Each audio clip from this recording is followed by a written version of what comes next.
Good evening. This is the special joint meeting of the Oakley City Council and the Oakley Planning Commission. This meeting is called to order at 4 p.m. Roll call. Councilmember Henderson. Here. Councilmember Fuller. Dr. OG's here. Councilmember Meadows. Here. Chair Chuko. Present. Vice Chair Verduzco. Present. Commissioner Krieg. Here. Commissioner Ramirez. Here. I'm Vice Mayor Shannon Shaw, and I am present. Mayor Williams and Commissioner Price are absent. We're going to go into item 2, which is the Pledge of Allegiance. Will you please join me?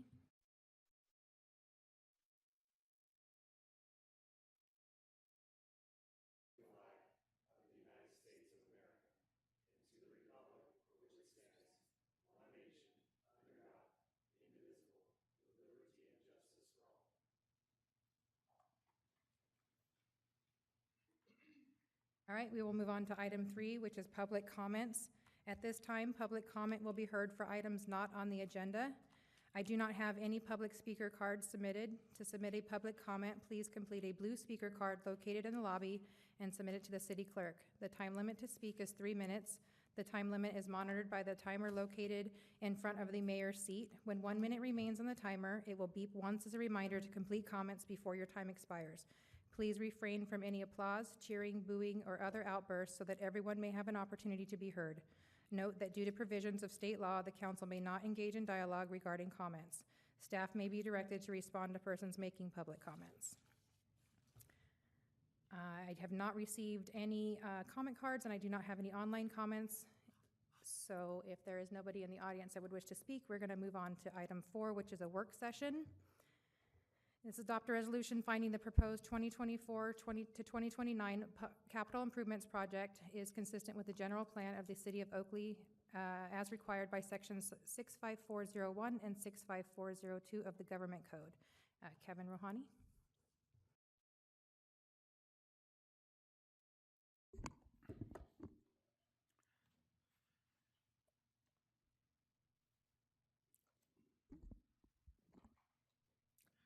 Good afternoon, Vice Mayor Shaw, Chair Chuko, members of the council, members of the commission. I'm pleased to present you in this work session summary of our fiscal year 2024-25 capital improvement program through 28-29. This meeting, as you mentioned, was set up to provide information for both the council and the commission, and we provide information, certainly answer questions, follow up any discussions that the council or commission may have, and at the conclusion, staff recommendation, the planning commission would adopt a resolution confirming that the capital improvement program is in compliance with the city's general plan. The 5-year capital improvement program is an important document that municipalities use for various purposes.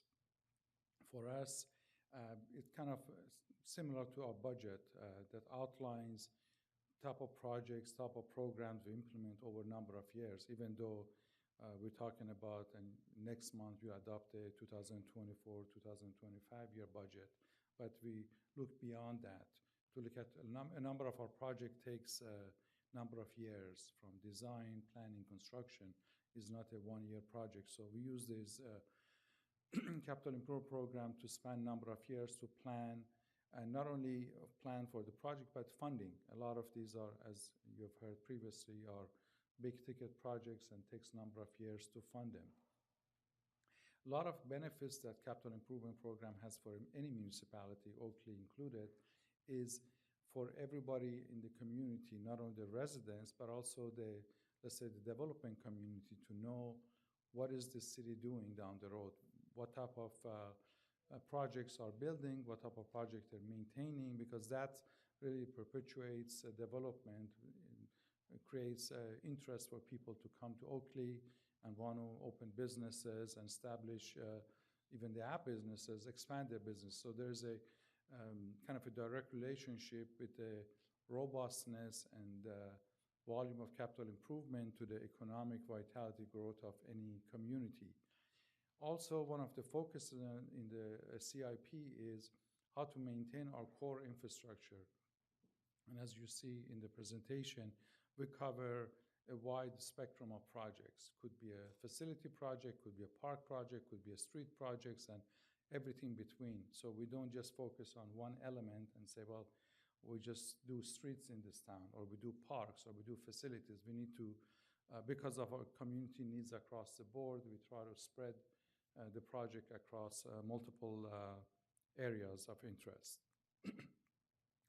On the upcoming 2024-2025 budget, we have 14 projects. We have 25 projects budgeted for about $14 million. As you see in the presentation, there's a file that details all of the projects with their funding allocations. Out of these some of them are rollover projects, 7 of them are brand new projects, 5 of them are infrastructure, street type related projects. 1 is a park project, and 1 is a facility project.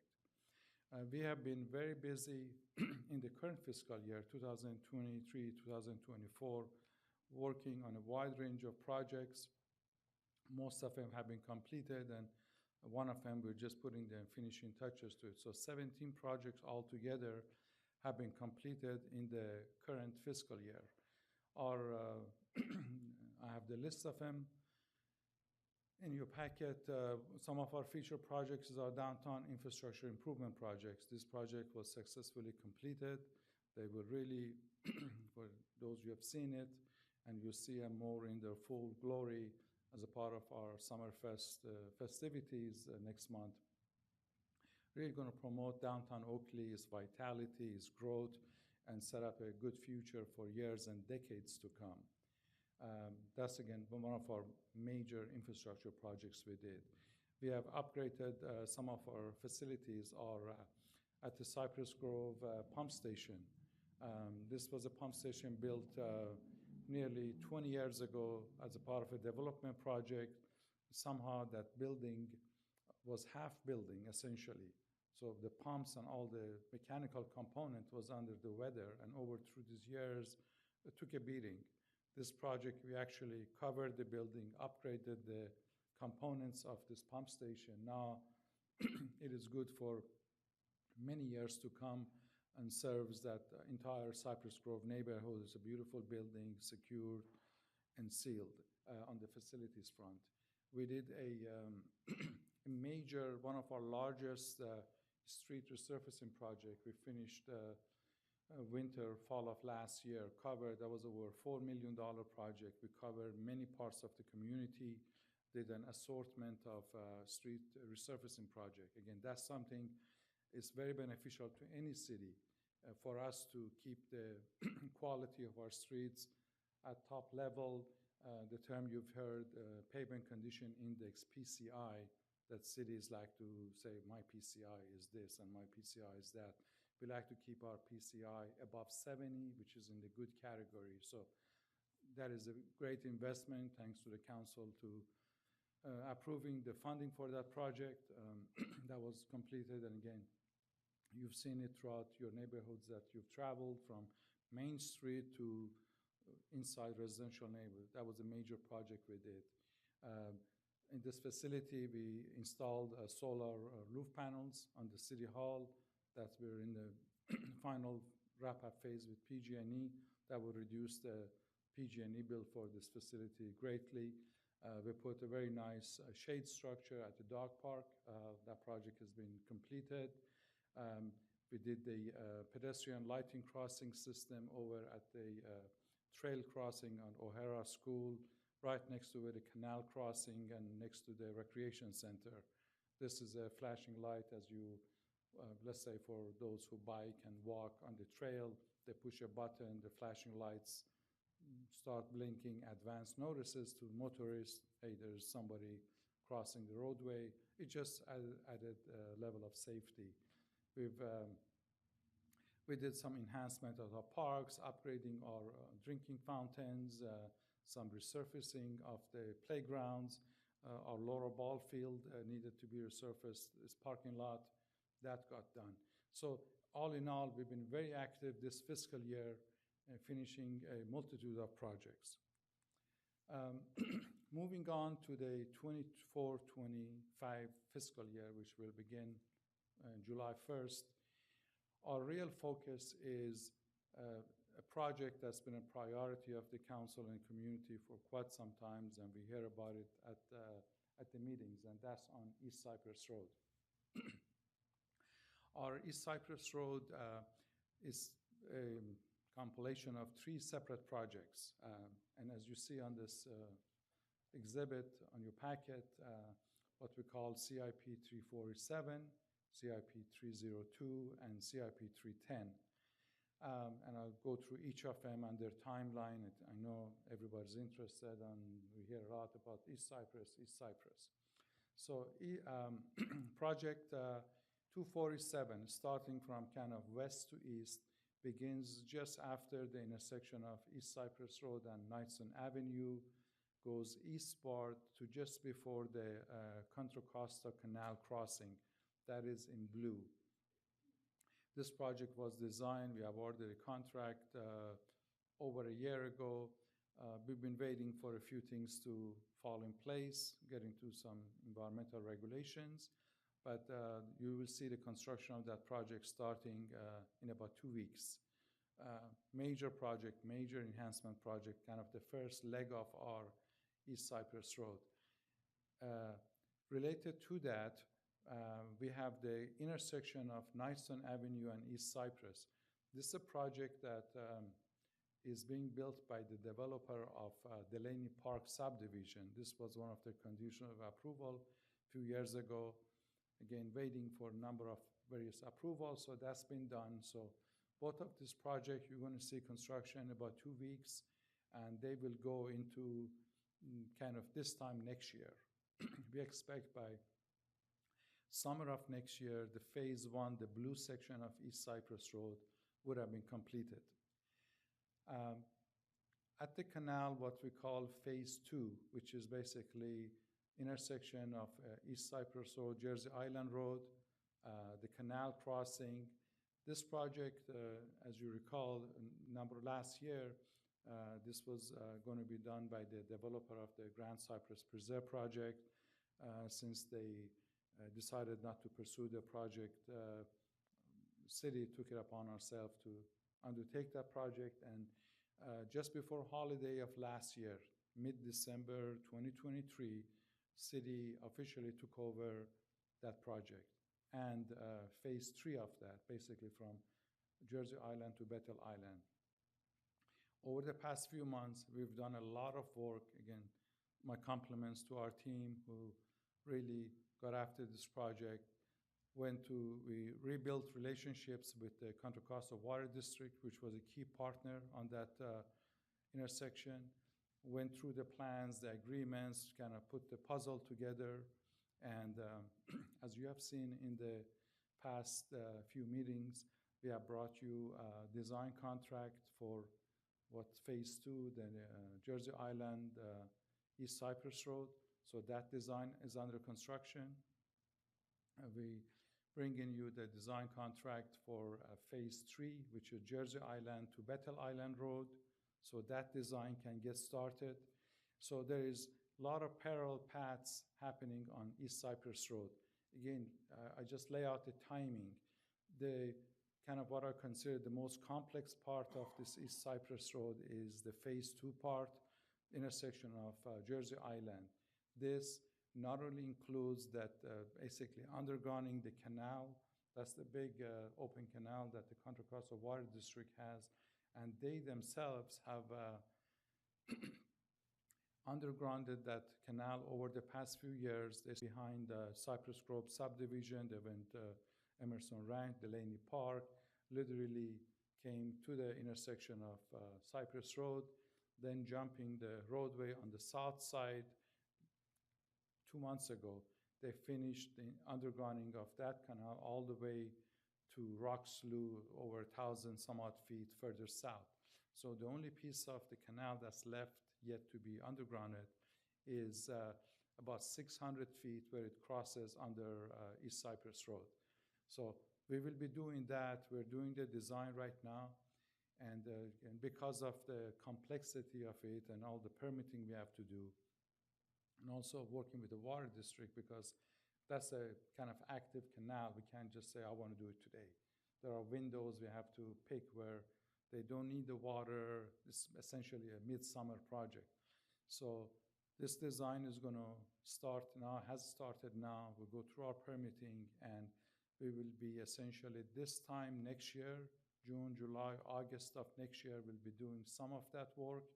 And then following up the summer of 26, we'll be finishing that. That canal crossing is not just replacing the canal, and that will get replaced with a 10-foot diameter pipe. Now, this is a reinforced concrete pipe. If those of you who have some familiarity with construction, these are heavy pipes that the diameter of the pipe itself is over a foot thick. So extremely heavy pipes. They come in like 8-foot sections. We have to bring cranes to lift these pipes up. So it's not your standard just drainage pipe, major undertaking.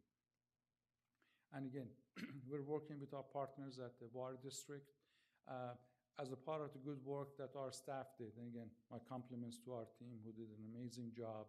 Again, building relationship with the Water District, working through these things. Water District has agreed to reimburse us the cost for that undergrounding of that pipe, of the canal. That's over $2.2 million that once we construct the project and we accept it, build the Water District, we're going to get up to $2.2 million back, which is a big thing for us because we don't have finite dollars, and we're trying to squeeze every dollar to make this project work. So over the next, I would say, from summer of next year to summer of 2026, the phase 2 at Jersey Island Road would be completed. Again, that's not only just underground the canal, there is a multitude of utility lines, water, sewer, gas, that cross the canal. All of that has to be done. A levee has to be built. Roadway goes on top of it, and then the entire intersection of Jersey Island Road to be reconstructed. So very complex project, many moving parts, and again, we have a committed and professional team that will get it done. There would be a new full-fledged traffic signal, not the flashing lights that's out there today at Jersey Island Road. Concurrent with that, we're going to start the design, pick up the design on the section 3 of phase 3 of this project, which is basically from just west of Jersey Island Road all the way to Bethel Island. That's kind of the orange color in that exhibit. That project, we're working on the funding. We could start that sooner than later. Initially, we were thinking of starting that in 2026.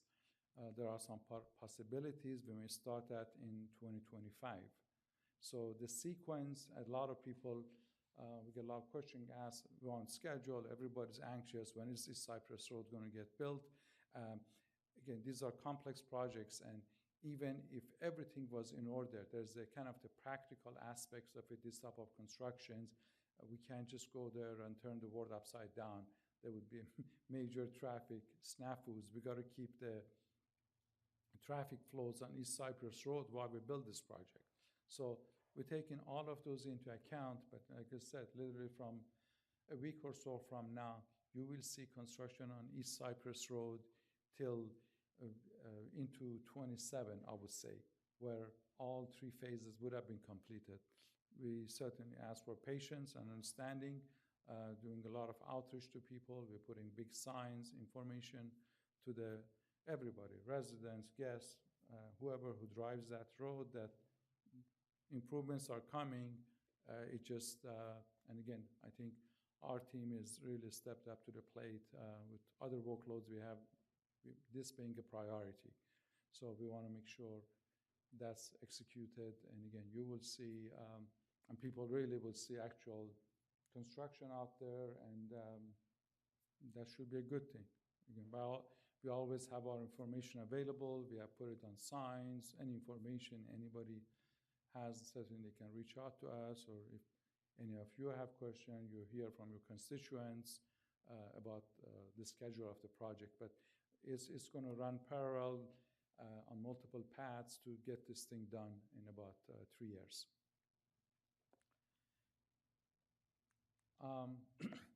Our other feature project, as I call it, in the new fiscal year 24-25 is our improvements on Laurel Road. This project, as you know, over the past few years, we've improved a lot of Laurel Road. The only section that kind of was a bottleneck is the section from O'Hara towards Cloverbrook.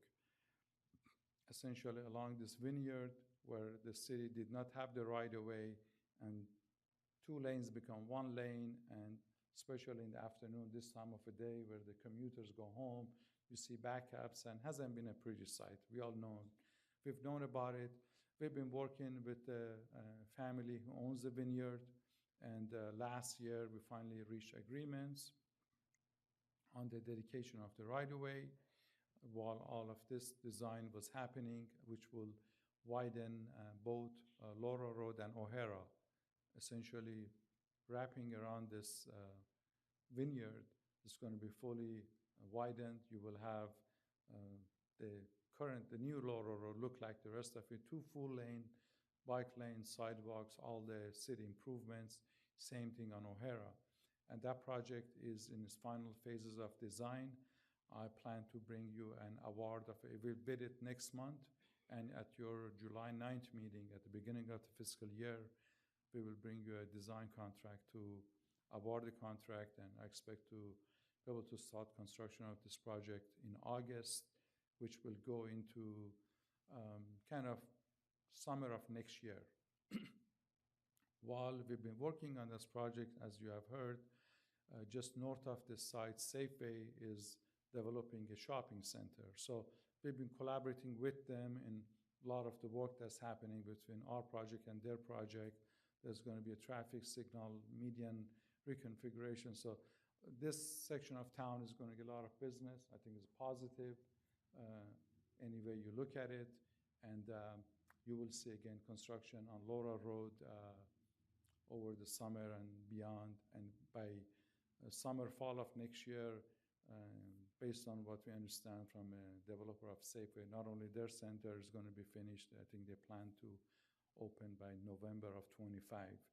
Certainly our roadway would have been completed and done, so that'll be a really clean up and bring a major enhancement to that intersection and that section of the town.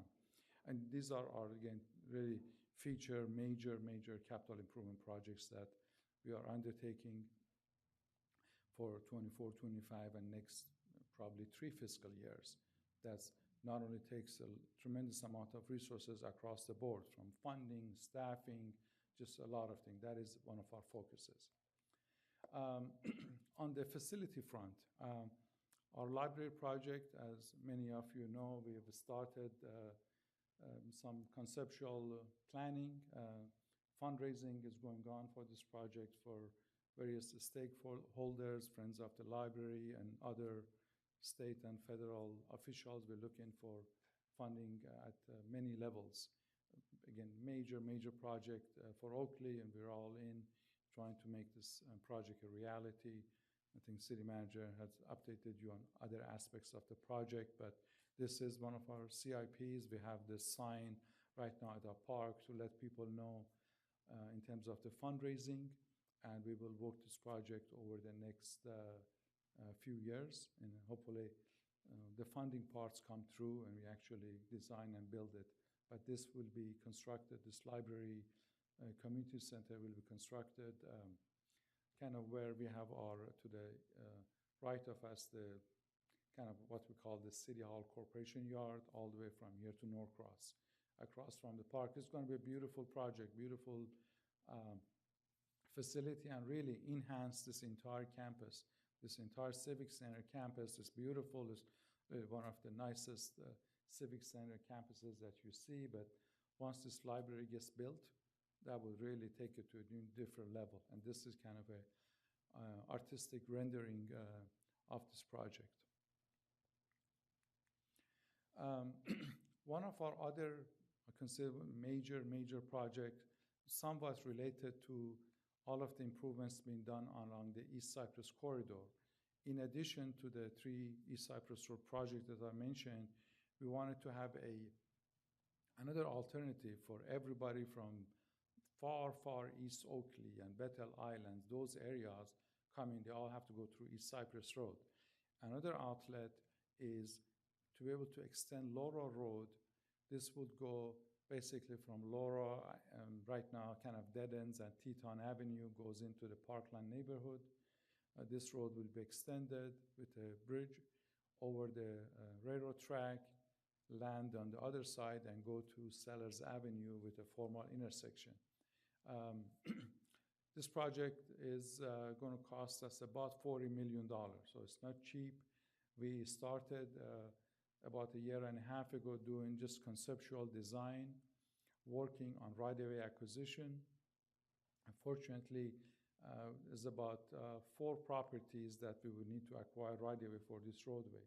So our plan is to, during this year and coming months, work on acquiring the right-of-way for this project, while concurrently we're looking for grant funding to actually construct it.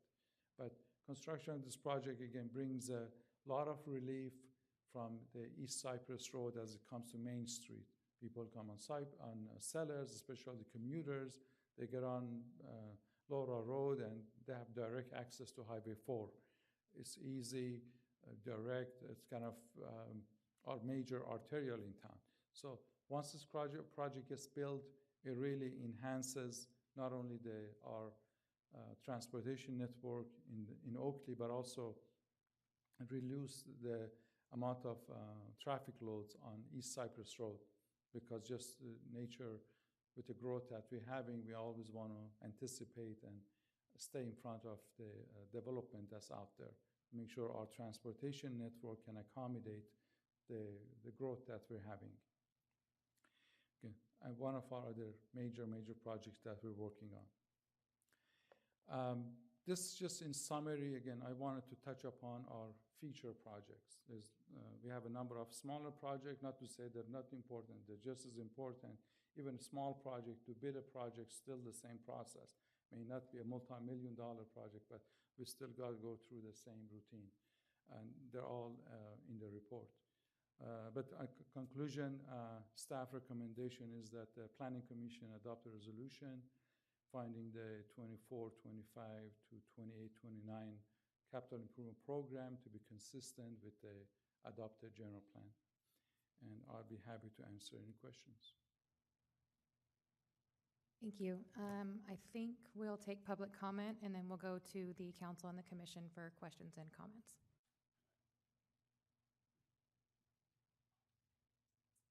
Mike Castro? Oh, just kidding. Donna Baker?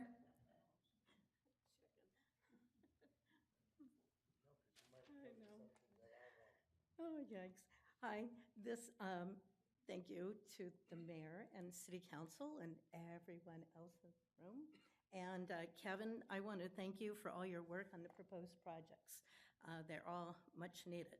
My daughter lives in the Summer Lake area, and twice they were evacuated due to fires. One time she was in her car over 2 hours and with cats trying to get to me on Laurel Road. And one time she didn't even make it. Anyway, I am here because over a year ago, I stood before all of you to ask for help with the senior center to try to keep us open. Now I'm back again to ask you to continue to help us with services as we try to help not only the seniors, but everyone who comes to our doors for food and assistance.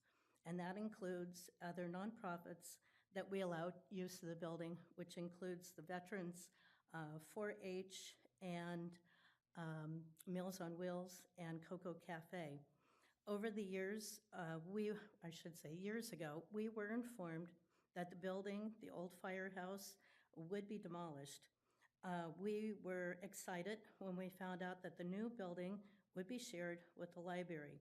It was a disappointment to see the architect plans with no space dedicated specifically for the senior center. We were told that the common areas, which is 980 square feet plus an additional 1,420 square feet of 2 flex rooms, would be allocated space when available to us. Our senior center needs to expand, not contract, to be larger than our current 4,000-plus square foot future. In addition, we would like to expand. And as such, we would like to have the areas such as other senior centers, which would include a commercial kitchen, an area for Coco Cafe to have lunches 5 days a week, a common area for activities, a place for Tri-Delta Transit, senior parking, an office, a reception area, a storeroom area, offices for both the Oakley Vets and Meals on Wheels. We would like to partnership with the city as one of the few senior clubs remaining in California. To my knowledge, we are the only group, to my knowledge, we're the only group providing services, classes, and enrichment specifically for seniors in Oakley. As such, why are we not on the city's future plans or the architect design that's in display in the hallway? I believe we need the library. I will continue to work to help with the funding, and I truly would like to see Oakley Senior Center as part of the plans. Do you have any questions? Nope. Okay. In the back is Alan Perry, the president. I'm first VP. Also, we have a board member, Richard, in the back, and Mike Castro is also a board member. Thank you. All right, up next, Mike Castro.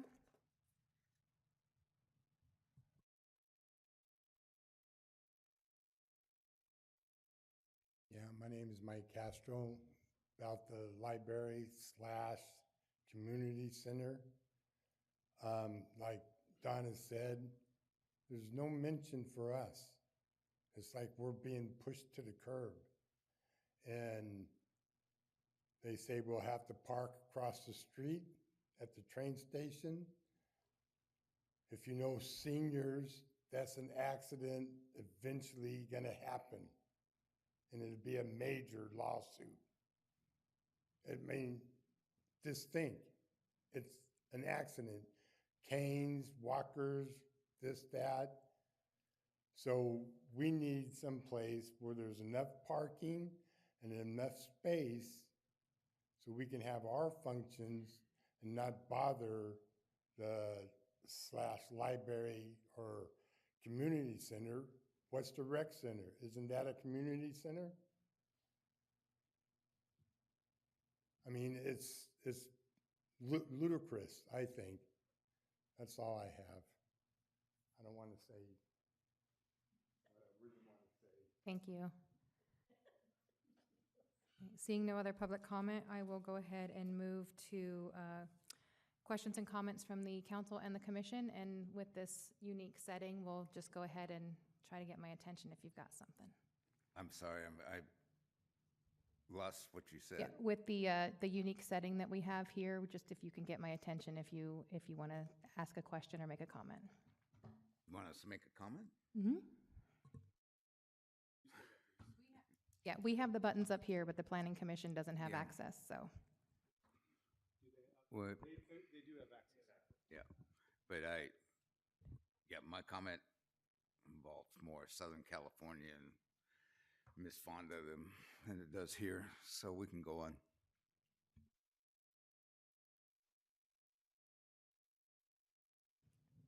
Do we have anyone else with questions or comments? Commissioner Ramirez? Mr. Rohini, thank you so much for being here this evening. If we can go to the slide with CIP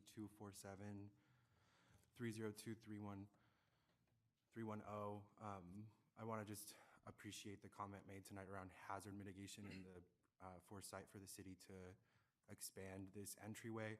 I have a technical design question. I understand that we're getting prepared to launch full force into this, but thinking about your comment about campus and thinking about this being, I know this meets the complete streets requirements, but thinking about bicycle safety, pedestrian safety, is it possible when we're looking at the exhibit, the diagram, would we be allowed to switch one of the So you have on the right of the diagram, you have the tree, you have the pedestrian sidewalk, and then you have the tree, and then you have the bicyclist. So could we do tree, sidewalk, bicyclist, tree to protect bicyclists? I'm thinking about the 55-acre park that's planning to be built, and thinking about kind of the future of Oakley being this walkable, bikeable place. Is that something that we can consider? Commissioner Ramirez, as far as, something to consider, take a look, yes, that can be, it's more involved than simply let's switch the tree to the bike to the sidewalk. One thing I wanted to emphasize to everybody, the last section of Laurel Road, when we improved Laurel Road from Empire to O'Hara, about 3 years when we rebuilt it, the bike lanes on that, we create a buffer zone between the travelway, there's a 2-foot buffer zone, and the bike lane.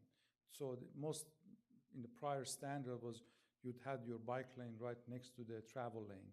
And on some of roads like that, which is pretty high-speed, major arterial, some people may get less than comfortable. So we added the buffer lane. We would be doing that entire thing on East Cypress Road in terms of based on the details that you see.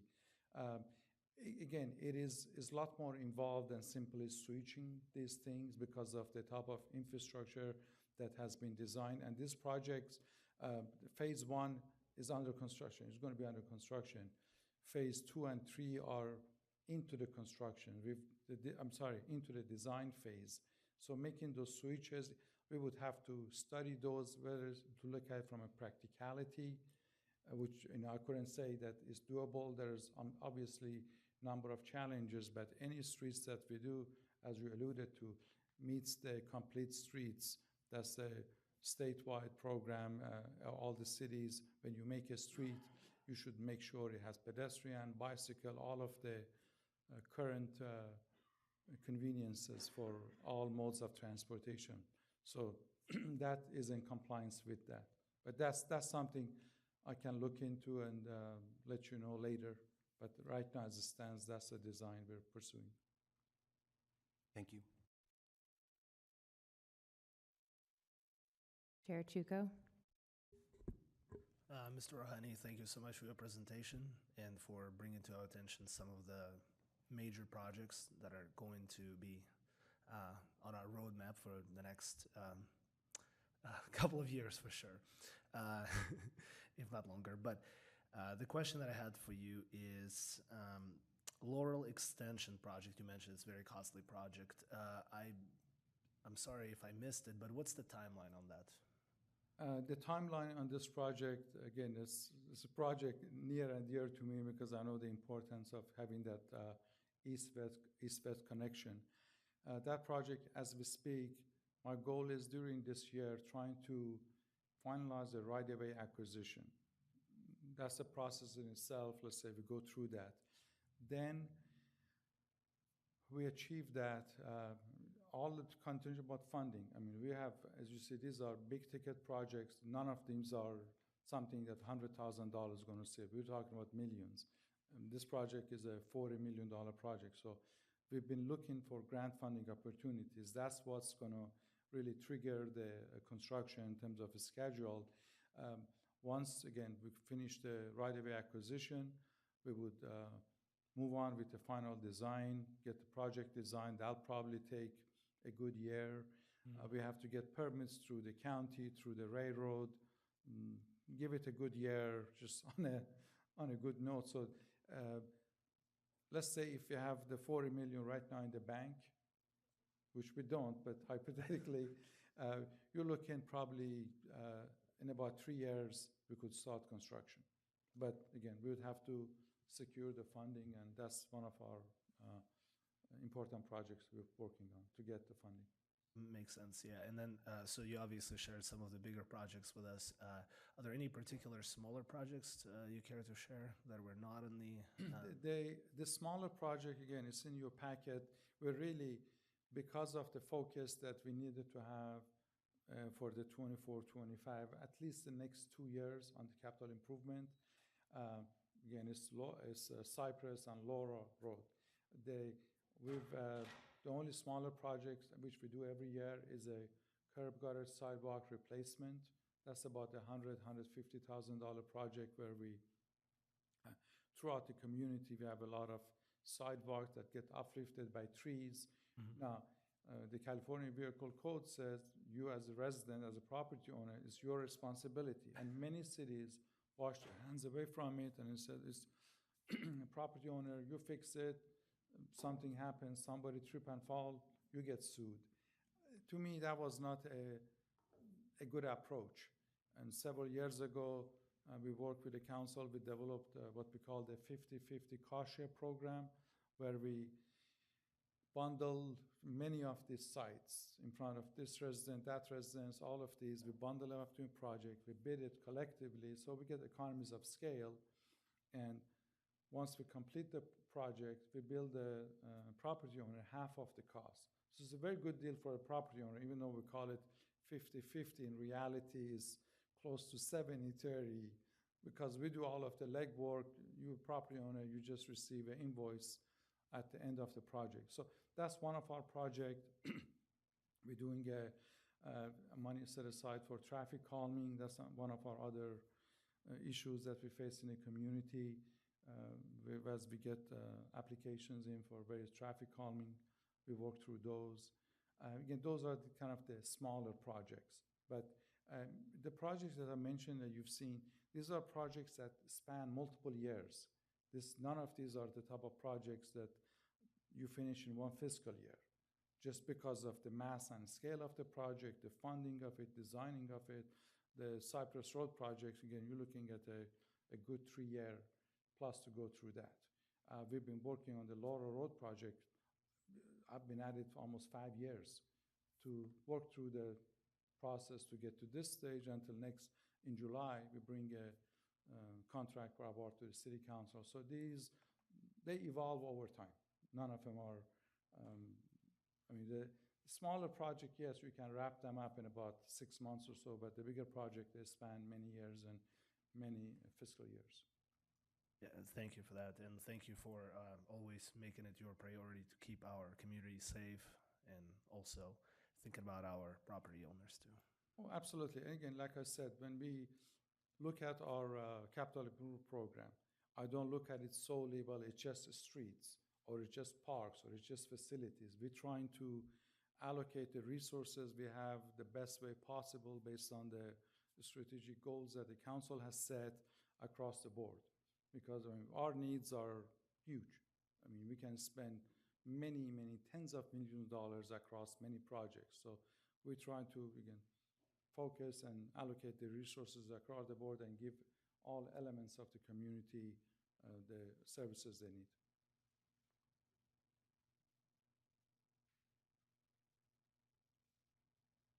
Any other comments or questions?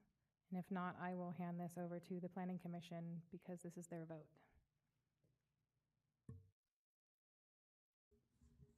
If it's, Ms. Rohini, I'd love to ask one more question. Thank you so much. Thank you. Just considering this a Planning Commission vote and considering the future of Oakley, I was a little bit, I know you and I have talked about this, but a little bit bummed to see no public art projects on the capital improvement plan. But I was hoping you can share with us your favorite public art project in Oakley, and then maybe your vision for public art and any barriers that are getting in the way of public art. Okay. Well, my personal favorite is in our downtown, is that in our median of Main Street and 2nd Street, the beautiful bird sculpture that we did about 6 years ago when we were building the downtown.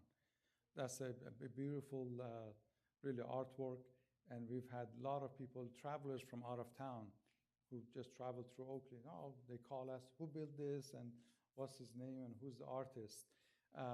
We are, as a part of our new downtown improvement projects, right at the intersection of Main Street and O'Hara, next to the bistro.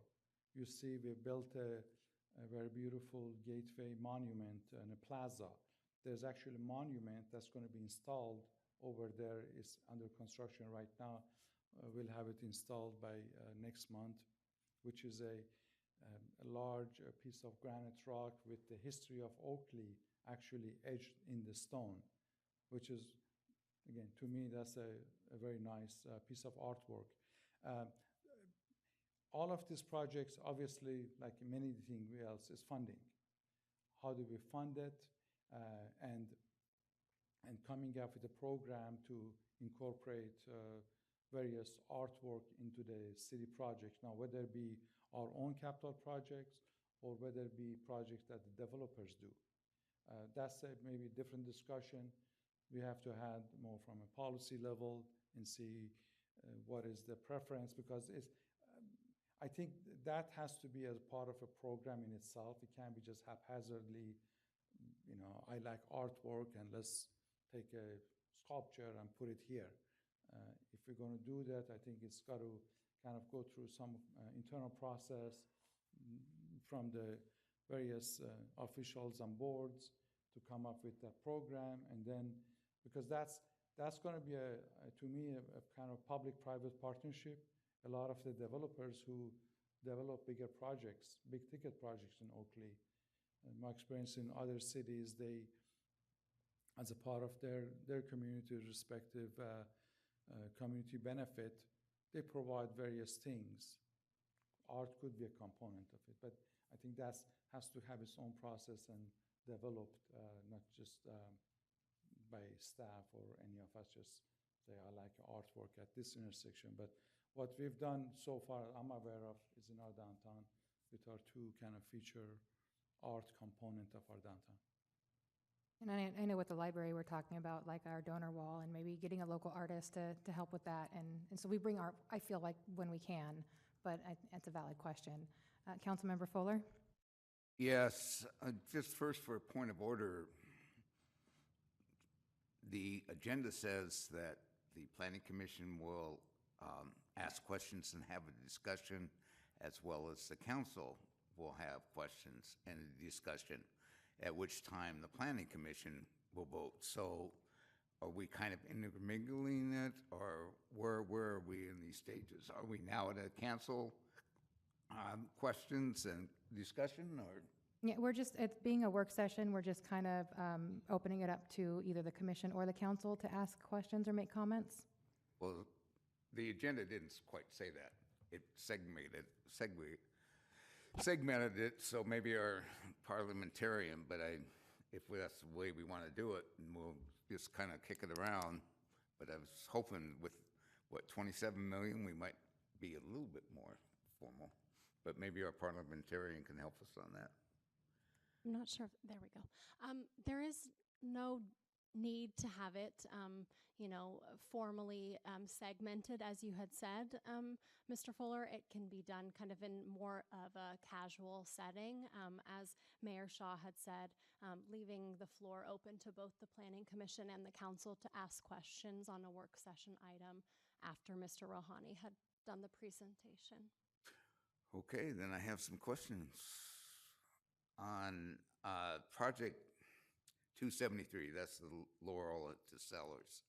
I was grateful that you put down there that who is going to benefit East Cypress, as it says there. The East Cypress corridor is intended to channel traffic off of East Cypress and allow an alternate route. I have supported it. I hope it comes to fruition.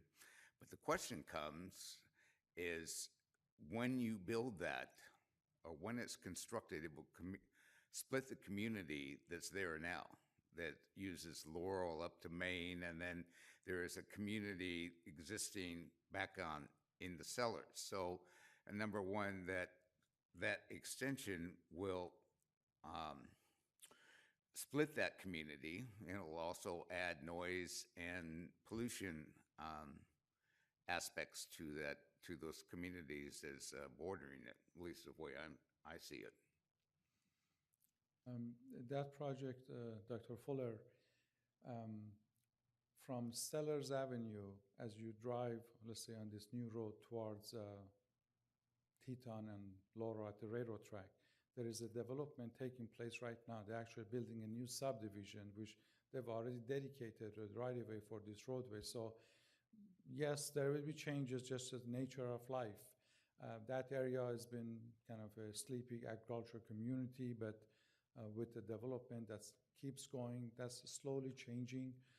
Obviously, with any of our project, it'll go through its full environmental reviews, and anything that's deemed necessary will be mitigated as this project evolves through its journey. But certainly, and you alluded to, this is a big plus for the East Cypress Road to provide a secondary route from Cypress Road towards Highway 4 and on Laurel Road, so people don't have to drive through town all the way and get on to Highway 4 and head on to the job centers. Okay, well, I'll have further, have further the discussion phase. Sequini Park is on there. It's moving to 5 million, as I understand it, and eventually 6 million. That's correct. I'll talk about that later. Okay, my favorite, the one on Project 314, ADA. It's been 34 years, and we're still putting 50,000 into to rectify $100 million worth of deficiencies. And if you notice, I'm not whole in some people's idea of people. I use a cane and a service dog, crip dog type thing. So it's one of my favorite, but that's what we're doing. That's what we're saying. 50,000 against the 100 million. That is correct, Dr. Fuller. A few years ago, for benefit of everybody, the city undertook a major evaluation of our ADA compliances that's required by law. Many months later, evaluation was completed, and throughout the city, from street to park to facilities, every bit of city was evaluated, what's missing, what needs to be brought in compliance, and yes, that report outlined about $100 million worth of improvement. And in the past few years, every year we have a dedicated per fiscal year for the fiscal year 24-25. We call it ADA improvement, and yeah, it is $50,000. Definitely a drop in the bucket comparing to reaching $100 million. And what we've done, again, for benefit of everybody, we try to, again, spread that funding across the board. Sometimes we use it 1 year to improve the facilities. We can do things to the facilities to bring them into compliance. A lot of times, most of them, we have done to improve, enhance, and add ADA wheelchair ramps at all of our intersections, street crossings, because standards change literally every other year. There are very finite details, especially in older part of the town that was built 20, 30 years ago. That standard is no longer valid. So we have to upgrade those ramps to current standards. So we try to spread that. I agree with you. That's, it's not going to get us close to the 100 million, but we look at across the board, all the priorities. And as you see, these projects, all of them need. Well, I was pondering how this might be resolved. So I'm wondering if we can, in the CIP, say we will commit to $5 million in improvements, and any CIP that's approved will have to be taken in total to that. If we have CIPs that are not helping us meet the $5 million total, we will put those aside until we honor the civil rights of the disabled with the disability ADA adherence and properly funded. In other words, you say, oh, well, we're going to have a lot of projects and this and that and the other thing, and we're going to be there. And when we get a chance, we'll put it in there. I am grateful this time you didn't say, please be patient. That's probably not the best thing to say, to me anyway. But so I'm wondering if we can, in some manner, realign the CIP so we are committed to spending $5 or $10 million in terms of ADA adjustments, and if not approve any CIP unless they help us meet that total. Can we do that? If I could interject, and I'm sorry, Kevin. I think what we need to focus on with the CIP in general is, yes, we are allocating $50,000 each year towards the ADA, but every single project, whether it's a roadway project, a facility project, or a parks project, has ADA compliance and money being spent. So it's not just $50,000, it's every single project within the CIP. And I'm glad you brought that up because I think we can ascertain how much of each of that project will go to ADA, and we can say, well, this project's going to bring us $1 million towards the ADA total. So on these individual projects, I can't see us building a project without some understanding of whichever part it is, that we can't take that into consideration, that that's our payment towards this 100 million. Yeah, I understand, and it's really a decision of the city council on how to allocate the funds. So what we are doing is we are holding a work session to show this is the proposal that will be included with our budget when we take it on June 11th to the city council for adoption. If there needs to be discussion on certain projects and how we prioritize those, this would be the time to have that so we can make those changes before we bring it back. All right, well, I'll be discussing that later. I didn't see Creekside Park or any Bethel Island expansion. Are we in that? Are we going to have anything along that line?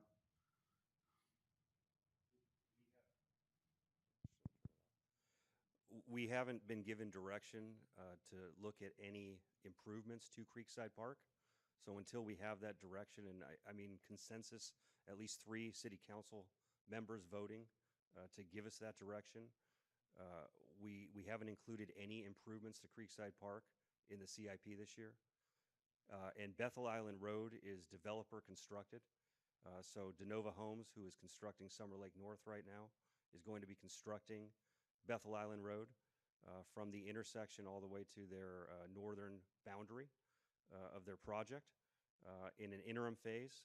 And then we are working in concert with DeNova and TI Capital for the ultimate improvement when the full perimeter levee gets constructed, because that will change the look of Bethel Island Road. Well, what about the southern portion of Bethel Island extension out to Delta Road? My understanding is we're buying the property so it can be expanded, and I don't remember the developer being on the hook for that extension from the city limit to Delta Road. It's a specific plan requirement.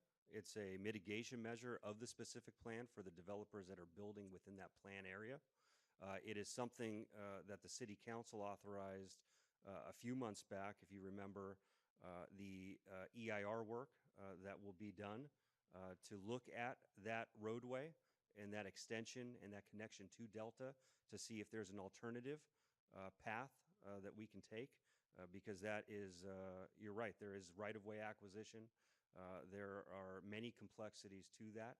So we're trying to analyze that to see, is that the best project, or is there an alternative that we can consider that might be as equally beneficial to the community but less complex? Okay, and I had something on the general plan, since we're going to the general plan. And page 820 to 824 is the disadvantaged area communities that are listed there. And we assess the need off of those disadvantaged areas, but I have a little bit of the problem in, I think it's 823 or 822.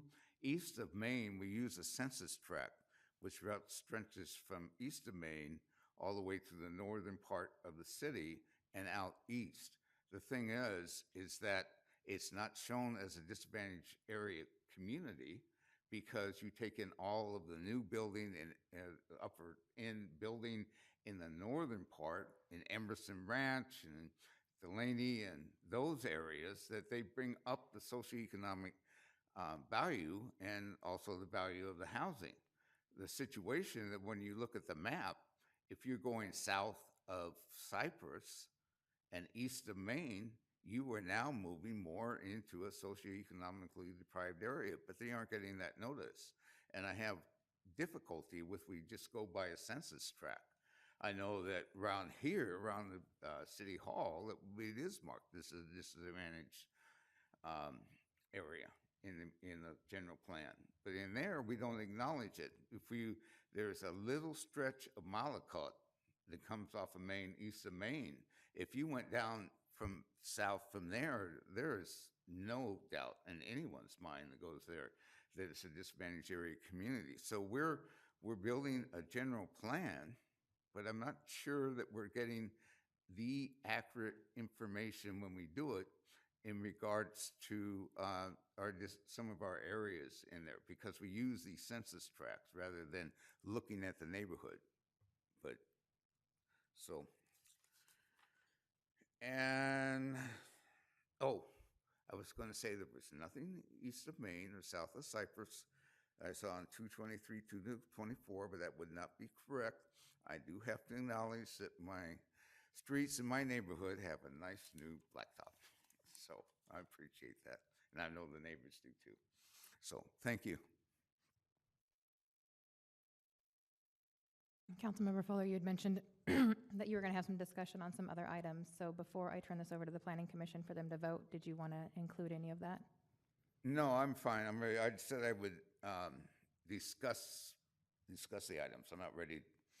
I don't think you want me to discuss the items when we're trying to get questions answered. But this is the time for both questions and discussion, being a work session. You want me to discuss now?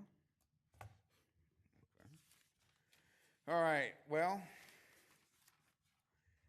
let's start with projects 268, 269, the Main Street and Delta Road. Those have been in need for a long time, and now they're unfunded, and I do notice that they're last to be funded and first unfunded.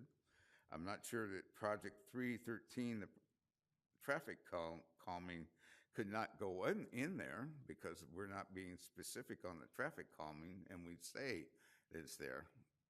Maybe I will have further discussion with. Sure. Let's talk about those two, Dr. Fuller. 268, 269 Main Street at Brownstone and Delta. Both these projects, on surface, people say, oh, put a traffic signal and call it good. It really is a little bit more complicated than that.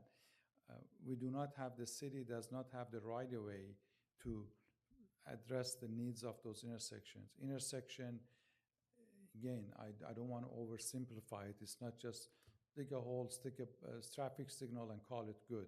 We have to have left turn, right turn lane. The intersection has to be widened. That area, from back in the day where Caltrans owned it, and it was handed over to the city over a decade or so ago, there's never any additional right-of-way on Main Street. We created those two CIPs as part of our previous year project, did some conceptual studies just to see what do we need for right-of-way. And just layout, very rudimentary. The alignment, okay, we need so many square feet at this corner, so many square feet from that corner. So we do have conceptual design. We need to take those and engage with the respective property owners and talk to them. Same thing we're doing on Project 273, the one from on Laurel Road, from Teton to Sellers.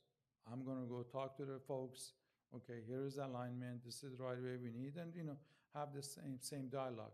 So that discussion needs to be had before we can say, okay, this project costs X many millions of dollars, and by the way, a $30, $40, $50,000 traffic calming isn't going to do anything for those intersections. Right now, just for the benefit of everybody, a speed hump. A few years ago, a speed hump would cost us $5,000. I needed 3 speed humps. I would get 3 bids. I get a speed humps about $5,000 a piece. Right now, in 2024, if I want a speed hump, it costs me twice as much, $10,000. So a $30,000, $40,000 basically buys you 4 speed humps. It's not much when we're talking about the intersection that's going to cost hundreds of thousands of dollars. So it's not as if we have ignored it. No, we haven't ignored anything. I mean, we have projects at various stages of process. One, some of the bigger ones, like CIP 247 on Laurel Road, $10 million project is going to be under construction. We got a $50,000 project. We've done some of it. So each of them have their own kind of schedule and phase. So we haven't ignored those projects. It just, because of some of our needs, we reprioritize, as you heard at the previous council meeting, some of the funding to allocate for Cypress. But we have done the concept studies. I would have to get engaged with the property owners and really have some discussions. Some of them, in most cases, we kind of work with an amicable solution. Some of them says, absolutely no way, we're not doing it, you have to condemn us. And then we have to come to the council and say, okay, is this something that the council wishes? So all of this thing takes time. And none of these with our staffing, we have our full staff on all of this project running, and I just have to make sure we got allocate the proper resource to various projects. So that's just on those two projects. So it's a be patient item. Well, no, I wouldn't say be patient. It's a work in progress. Like I said, these projects, as much as I would love to, blink my hands and all of a sudden all of them get built, it takes time. But that's not due to lack of effort or we say ignoring it and say, well, we're not going to do this or we don't care. We have many projects. These are complex projects. The East Cypress Road, I welcome you to come to the meetings we have with the designers, with the Contra Costa Water District, to just see the complexity of this project. This isn't just, let's go put an excavator out there, dump some asphalt and concrete and call it good. There are things that detailed things, tolerances, especially at that. I'm telling you, that project,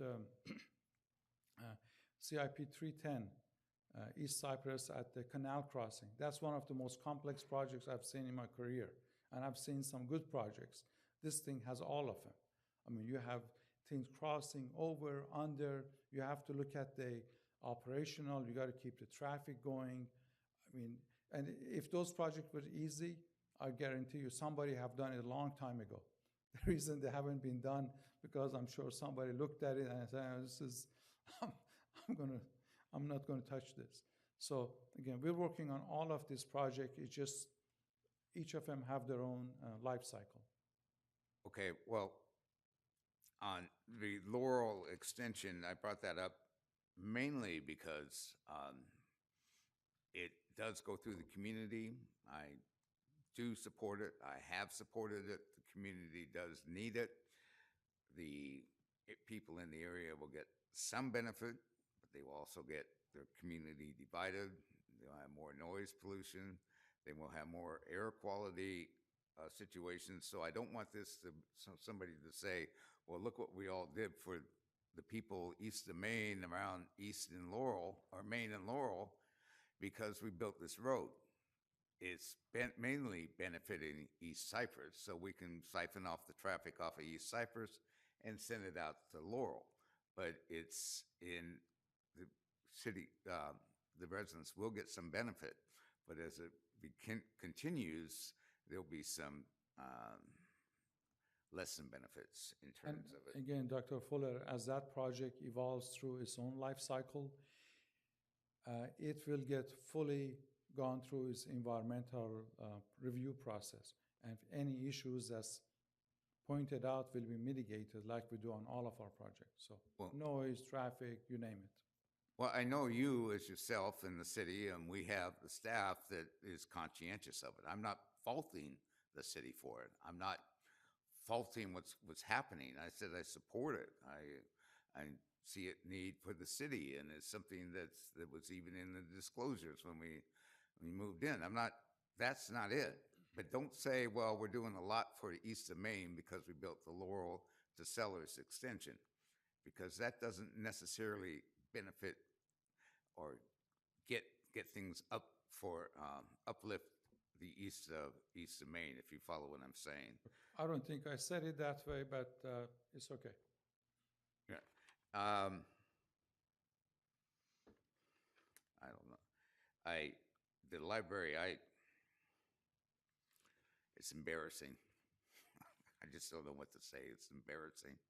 And he's right. If we have to park park across the street to get to the library, I don't know what you're going to do. Maybe our city attorney can, but I don't think it will meet ADA requirements. You get there and you are using a walker or anything there, and then to get across the street, get over there, you have to kind of stumble along and get across and stumble back. It's a distance from the parking lot, even out in the main street. So I agree. That's the first thing that's coming into my mind. In addition, I've lived in this city. I've seen the Friends of the Oakley Library attempt to get the library. I've heard people on the council and other places, this isn't a library city, but if you can convince the people, the voters will build a library if you get a bond issue. But we have other things. Yes, we have built other things. We built a big parking lot across the street. We're going to have trains coming in. We've got a rec center. We're going to have Sequini Park. We're going to have some very good things, and we're footing the bill, a big bill on them. But we're sending the Friends of the Oakley Library out again with their cup in their hand saying, can you do something for us? And I encourage that. I think the Friends of the Oakley Library do, but I'm not going to be fooled that, well, it's all on them to do it, because the city has not given what it, and it's right. This place does not have an ample place for veterans. It does not have an ample place for senior citizens. It just is an embarrassment that what we do, we haven't got it, and we're sending it out again. My biggest fear, and I'll write about this, but my biggest fear with the election coming up, they'll say, I'm no new taxes, period. No new taxes. People out in the eastern part of the city and buying new homes, they're paying enough taxes. No new taxes, as far as I'm concerned. So I'm worried that, well, we're getting it already, and then if George doesn't get reelected, we'll throw it out in the dais and we'll go out to a vote again. And that's what I'm afraid we're heading for. Well, we tried our best, but now we've got to put a bond issue out. And again, that's an insult to them. They tried and tried and tried. They're the last, they have never had their project adequately funded. Hasn't happened. If I could, we have allocated right now $7.5 million towards the library project, and that's going to be within the budget that we present to you on June 11th. We are making significant progress, and we've done a lot of work, a lot of legwork to get to the point where we're at right now. We have had discussions with the Oakley seniors many times about the project. They're well aware of it. I'd say the comments tonight don't characterize those discussions exactly and factually. There will be parking at the facility as there is parking at our facility and campus now. So we are not expecting every user of the library to park across the street in the parking spaces that we've constructed and walk to the library. Will that happen in instances? Yes, it will. As the demand for the library increases, sure. And we are doing our best to plan for spaces for community uses. And the reason why we're not calling it specifically a senior center or a veterans space or a space for any specific group is that this name, the Oakley Library and Community Center, will open the door for funding that is otherwise closed off if you're so specific. And we're talking about a multitude of uses under one roof. But it's not well defined because we don't know what that funding is right now. So I'd say it's premature to talk about what's going to be in the building until we actually know how much money we have. And then we can really start digging in and defining the space and how it looks and how it's going to function. I have been open with the seniors that, when this happens, I envision the city taking over the programming, which is quite common for cities to program senior centers and spaces that the seniors use. So it's not that we are ignoring the seniors, it's a shift in how things are done. And change, I know, is difficult, but in this case, it's inevitable because I do believe we'll construct a library here on the Civic Center campus. I just don't know how big it will be. And I don't know how big the community center space will be as well. Well, thank you, but it's still the history. So if we can overcome the history and do something really positive, but you aren't going to like what I have to say, but actually having to go out and fundraise is a form of a tax. In other words, we built the rec center, and we're still paying $2 million a year for the next 15 years to pay for it because we went with certificates of participation. We're getting Sequini Park built. We got, I don't know, all sorts of other things built. The place across the street. It became a matter of priorities, and the library came up last. And to send them out with a cup in their hand, that's fine. I said it needs to do the senior center the same thing, but don't say it isn't a tax. It's a tax on their time. It's a tax on their effort. It's a tax of their household income for what they donate. It's a tax on other people who really want to see a library who will pay more than their disproportionate share of the library to see it built. That becomes a tax. So we need to really rally behind the library and get it going. All right, that's to me, it's one of the most important things. And I think if it had been built where it should have been, where it was originally put there, and with people saying we don't need a library, I think this place would be bustling. I don't think we need a train stop. I think we need a civic center with a library and a place to have seniors come and play bingo and all those good things.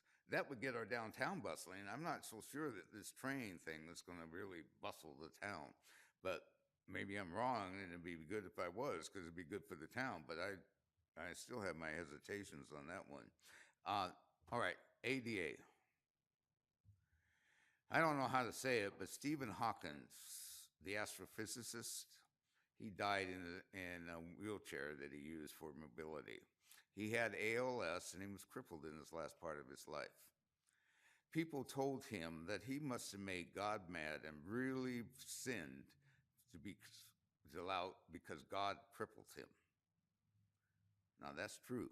His response was, well, everybody has their own God, and you can think what you want. But that's what the disability community deals with. If you don't think I don't, when I arrived at school, the University of San Francisco, the first time I came in all proud, my service dog's all proud, some student came in with a 30-pound pack and tossed it at him, tossed it at Ivar. Don't think that there's nothing going on. The solution was, well, why don't you just stay home? You don't have to come into class. I'm paying for class, but, the students, they're throwing things at you, so why don't you make it easy for us? Not come in. Help with that. I came in. It's your responsibility to keep this together. So that's life. So the ADA was signed 34 years ago as the last civil right. In 1990, in July, George H.W. Bush signed that in, and it was a civil right. I've shown the picture up here of the 8-year-old who crawled up the Capitol steps to demonstrate that she couldn't visit her Capitol because they didn't have proper elevators. She put aside her forearm crutches and climbed up the steps along with other people. That was enough to push it over to be signed. So myself and others get somewhat very disappointed when we just put it aside. And if you're going to put it on the city council, yeah, the city council has not owned up to it. Not for 34 years have they owned up to it. I do see the shelf down here for the wheelchair. That's good. We have wheelchair shelf. If you're walking out, you'll see the upper counter and the lower counter. But that's what it means. Don't think that those are just isolated incidents. it's something that if you're disabled, you just go through that on a daily basis. The microaggressions, the jokes. When I was doing my study, when I was completing my dissertation, students were telling me about what they laugh at and what people is, and it was just to be accepted, and I kept my mouth shut. But what they were at the age of 20 to 25 and around there in college, they just saw that as normal, but they were microaggressions, jokes. What the heck? How would you like to go in all day and have somebody pecking at you from one place or another because of your disability? Because that's not uncommon. So when I sit up here and we still say, well, we'll get around to it, and it's $100 million, well, all I can say is we're worth it. We're worth it. I said, not a whole person? No, I am a whole person. I function quite well. I do ask for the accommodations to be upheld because that allows me to be here. But I'm a whole person. I can come up here and sit here at this dais and make a contribution. I can vote. I can vote. I can vote on this dais. I can make a contribution. So I am a whole person. But there are people who just say, well, you know, you're really not whole. It really is a pain. Tough. We got to get the job done. And one last, just to go off, and I've said before, first off, it's not Creekside Park. I've asked and asked and asked. It's never come up. It's always somebody else or something reason, but it's never come to the dais. So the council has never had a chance to say no about improving it, really. Beyond that, I said there was nothing east of Main, south of Cypress. That's true, except for the resurfacing in last year and any improvements. And this year, I don't see anything on the site CIP except for the Laurel widening, and that will benefit the community, and we have a responsibility not there. So when we're not getting the traffic done, we are ignoring the southeast part of town. We are getting East Cypress. Yes, I campaigned on that. Yes, that's a high priority. It needs to get done. But in the meantime, we're going and taking things away. When we come to budgeting, we have a 30% reserve. We have a 30% reserve that was set by the council, but we're only required to have a 20%. Our revenues are down. So I don't see anything wrong with dipping into the reserves and bringing them down when we're still within the law, still safe, and building the 2 signals and a couple other projects. Because that's supposed to be a rainy day, and a rainy day is when your revenues fall, but maybe I'm misunderstood, and we'll wait for the budget on that. So one more thing. Well, no, I'll stop there. May I, Madam Mayor? Dr. Fuller, a few things I want to just address regarding your comments. First, regarding the Library Community Center project. As we all know, we are at the very infancy stages of it. The rendering you see is a concept plan. This library, in the back of it, is going to have a full complement of parking aisles, ADA accessible parking aisles. We don't expect anybody of any disability to go park across the street or by wheelchair, walk, or what have you, come to the library. Obviously, we have built a very robust parking system for our downtown to serve all facets of the community: residents, merchants, customers, visitors, what have you. But the library is not without ADA accessible parking lot. So that said, you mentioned about the lack of improvements east of Main Street. In addition to the resurfacing that was completed in the Parkfield neighborhood last year, I went and looked at the projects we've done over the past 5 years. We have resurfaced Laurel Road from Main Street all the way to Creekside Park. You drive through it every day. That got an overlay. The subdivision west of Creekside Way, opposite side of the Creekside Park, that was resurfaced within the past 5 years. We've incorporated traffic calming measures in that neighborhood at the request of the community. Creekside Park, as city manager mentioned, this is going to be bring up to the council later this summer to have a broader discussions of what are the wishes. But I don't know if you've been to the Creekside Park over the past few months. One of the major enhancements we did for that park is built our, what I consider our best barbecue stand at that park, because that park is heavily used. It gets reserved on a regular basis by the shade structures. It's a very pretty park. It's next to a creek, has a kind of a good feel, and very popular. So we were getting a lot of calls from people. It's about, we need a bigger barbecue, so get a chance to visit that barbecue. It's nice. It's fun. It's like a commercial kitchen, but for parties and picnics, really, people have received it very well. So we've done an assortment of things. We don't look at the social economic parts of the town on any projects. And I want to make sure everybody understand.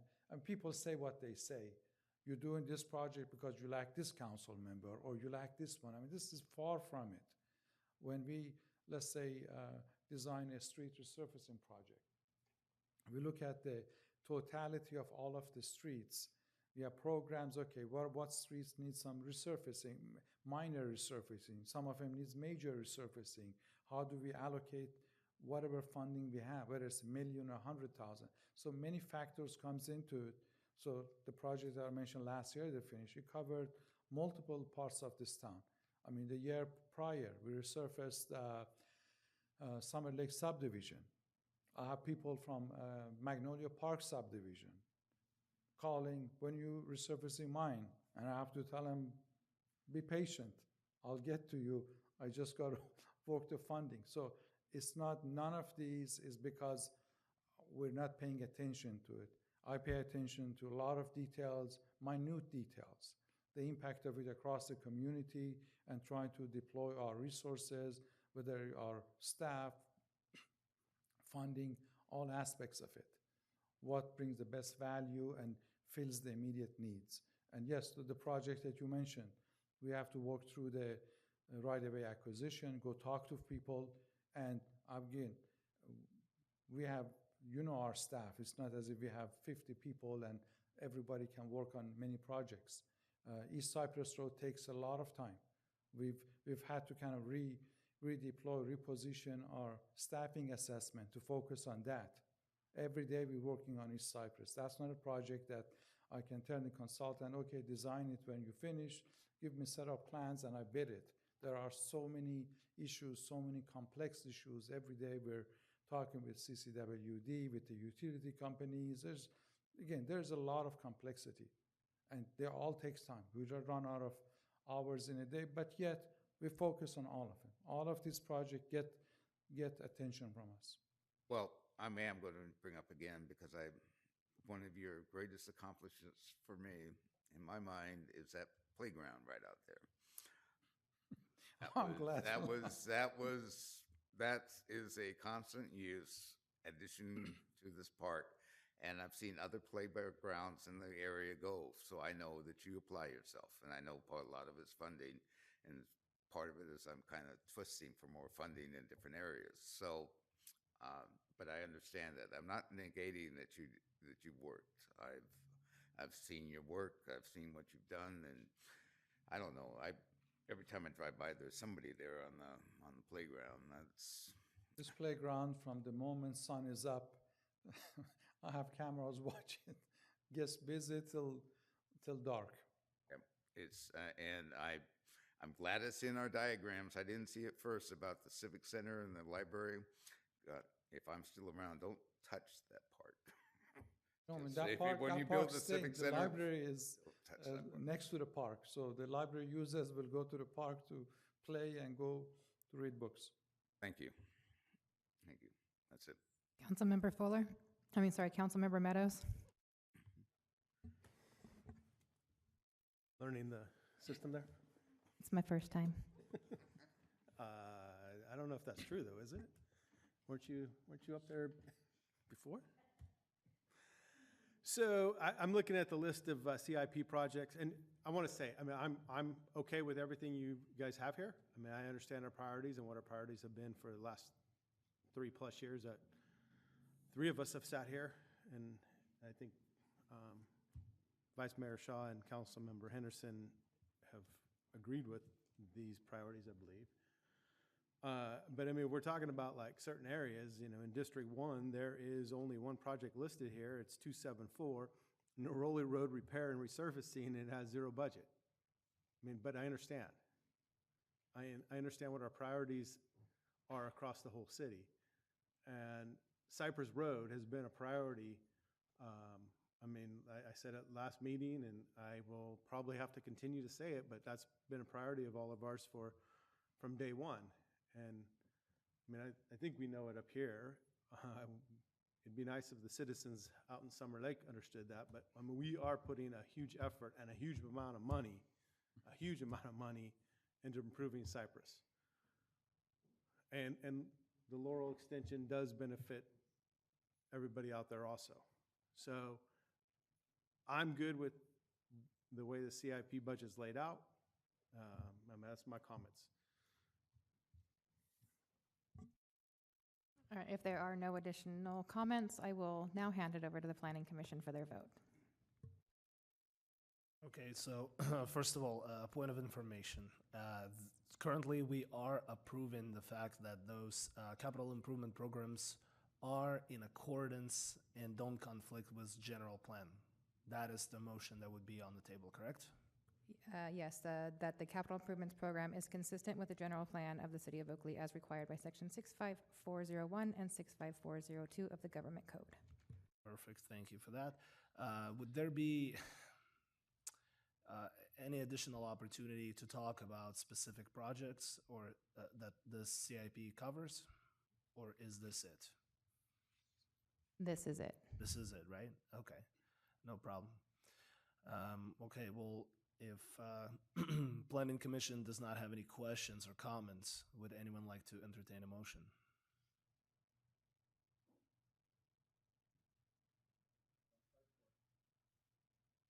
I'm curious what project you have. I want to make a quick comment. I want to appreciate Dr. Fuller's comments and also just the folks who showed up today to give public comment. Appreciating that. I think with all this change, I think it's a little not smooth to say, you know, change is constant. It is constant, but what we came together to agree to as a city is it's a place for families, and part of our families are our elders, right? All of my grandparents live in Oakley. I was a little shocked by 304 being the ADA limit at 50,000, and then I was also 314, but I have full faith in our cities, just what I've seen built by the city and creating ADA accessible places and places for elders right outside these walls, right? An elder from my community, right, was able to embrace her while folks were dancing. And so I'm in favor of where we're moving with the CIP. And just the one caveat, I love that park too. The brown wall can use some color, and I just want to nudge the city to consider more opportunities, city and city council, to consider more opportunities for public art, because while we're trying to make this an inclusive place for all, including our elders, art is that opportunity to imagine a beautiful democracy. I'll make a motion unless anyone else has comments. I'll motion to approve the resolution. Second. All right, so moved and seconded by Commissioner Ramirez and Commissioner Krieg. All those in favor, please signify by saying aye. Aye. Aye. Those against, say nay. Hearing none, the motion passes unanimously. Oh, thank you guys for this joint meeting. It was something that I had asked for to allow us to have kind of a collaborative conversation, be all on the same team. So I do appreciate your time. Everyone's taken out of their day and everyone that's in attendance. So if there is no further business, we will adjourn this meeting.